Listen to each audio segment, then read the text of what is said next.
I willing to bet big money that you never heard the words Saltfish Buljol Focaccia in a single sentence before. Nevertheless, here we are.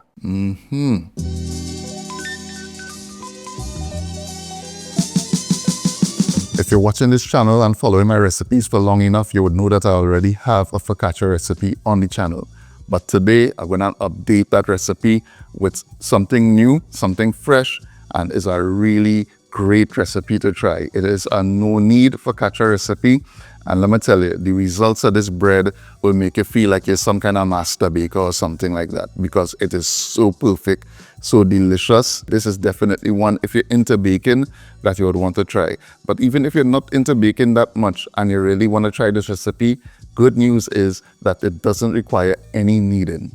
But, you know, in life, you always have a trade-off. So while we don't have to knead this dough, we do have to allow it more time to allow the gluten to develop and for it to get structure and that kind of thing. So we're really going to make the magic happen in this recipe is the amount of protein in the Ibis Bakers Flour. Now the Ibis Bakers Flour has 12 grams of protein, and that is exactly the minimum amount of protein that you need in your flour to allow this magic to happen and to have the great results that this bread has. So you want to pick up your Ibis Bakers Flour, not the all-purpose, the Bakers Flour, 12 grams of protein, and we're good to go. So without further ado, that we jump into it and that we make this bread. To start the ball rolling, we're going to go in with 2 cups of lukewarm water, 1 teaspoon of salt, 2 teaspoons of yeast. We're going to give that a mix.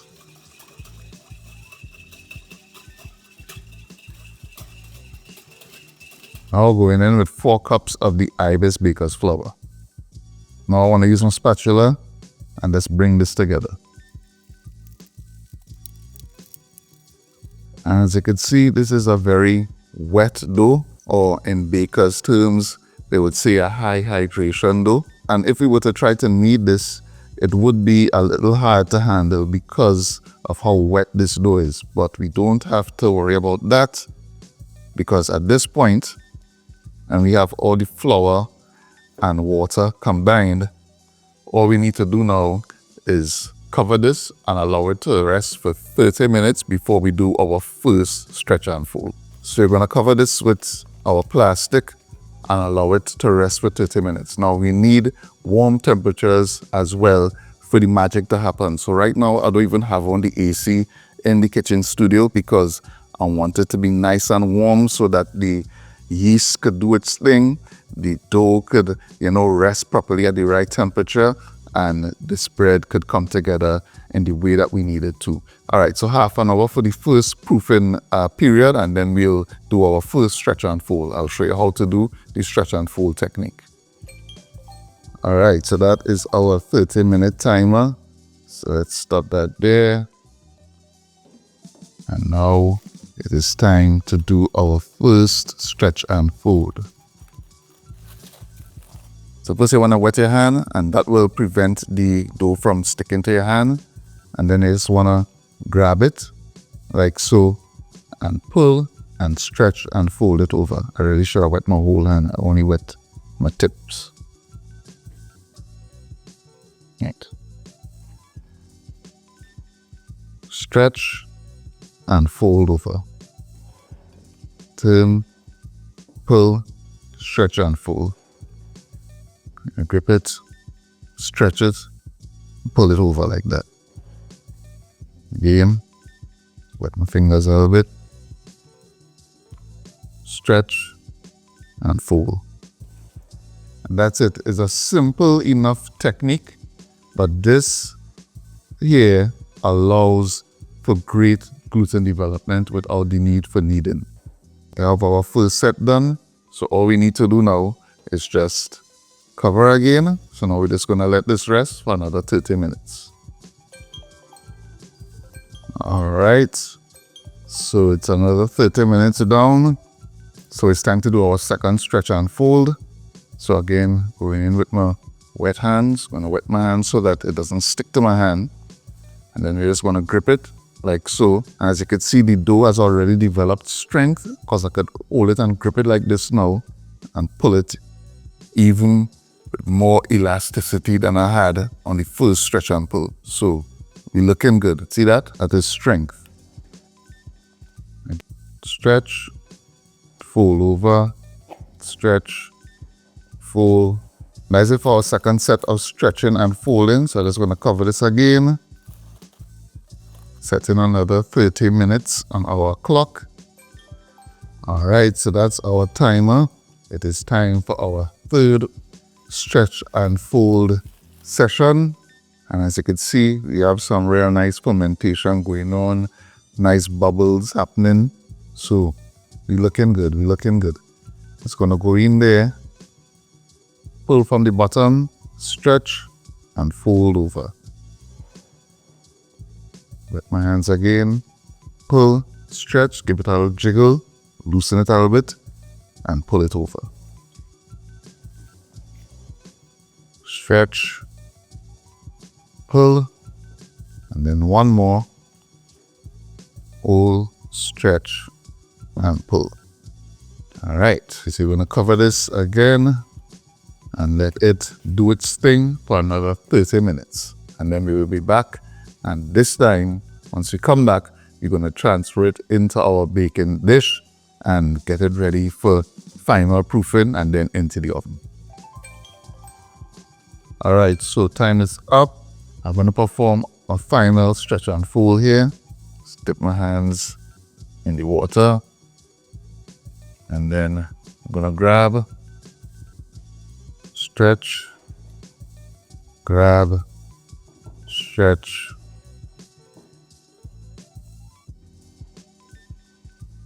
and we're looking good, looking good. So our dough is ready to be transferred into our baking dish. Now the baking dish that I'm using here today is a 9 by 13 baking tray that is 2 inches deep. And something important to note here is that you want to line it with parchment paper, but you want to leave some excess on the side. And this will allow me to remove the bread once it's finished baking out of the tray easily. So I could lift it here and move it out of the tray. Yes, this is non-stick, but I'm still gonna grease the sides of the tray. And I'm just applying a little bit of oil to the bottom as well. We just wanna make sure that we're not sticking, all right? No sticking. All right, so now ready for my dough. I'm gonna wet my hands again. So let's wet my hands again, and we're just gonna transfer the dough into our baking dish. And at this point, you wanna be kind of gentle with the dough. You don't wanna rough it up too much because, I mean, we went through all the effort and time to develop some nice air pockets, air bubbles, and you have some nice gluten formation in the dough. So you wanna be gentle with it. Don't be rough with the dough at this point. I want to apply a little oil to the top of the dough. Just kind of gently apply it with my fingers. All right, so now we have our dough in its final resting place. I'm going to cover this and allow it to rest for 40 to 45 minutes. So I didn't want to do the same garlic and pimento focaccia again, and I was thinking, what could I do to put a local twist on a focaccia bread? And I came up with the idea of doing a Saltfish Buljol Focaccia. So that's what we're doing today. So I already washed off some of the excess salt out of our saltfish, but I'm still gonna boil it for a little bit to get some of that salt that's actually in it out of it. So in goes our saltfish. Dicing some pimentos. Also wanna mince some garlic. Add in a little bit of Scotch bonnet for some heat. Not a lot. And I'm gonna dice some tomatoes.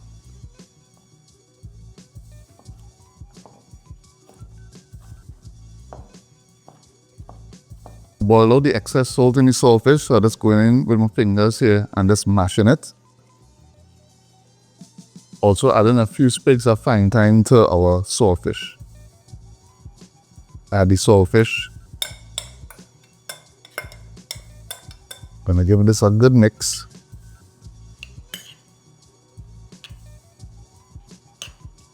Just gonna pour some hot oil over our mixture. And of course that hot oil is just gonna wake up the aromatic elements in this dish. The pimento, the garlic, even the thyme as well. It's going to infuse with that oil. Gonna be delicious. Alright, so our dough has been resting for 45 minutes and we are ready to go, ready for the next step. So now for the dimpling process, I'm just gonna rub my hands with some oil, and we just wanna get in there and literally put our fingers in and dimple and shake. Dimple and shake. And that is going to create some nice little air pockets, but as well as some really big bubbles in our dough. And that's gonna give the dough that nice, airy, bubbly finish. Now we just wanna add our saltfish buljol into the little crevices in our bread. Alright, so our bread is ready to go into the oven. I have my oven preheated at 400 degrees and we're going to put this in for 20 to 25 minutes. Alright, so we are out of the oven and looking good here. One thing you want to do one time as it comes out of the oven is transfer it to a cooling rack, because if you keep it in here, it's going to sweat and the bottom of the bread is going to get soggy.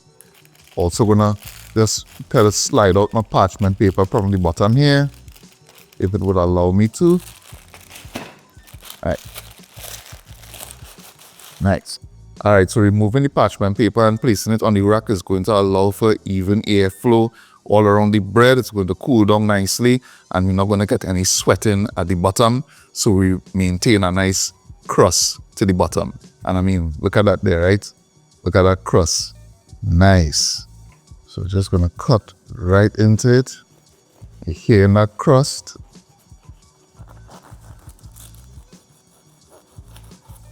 Look at that.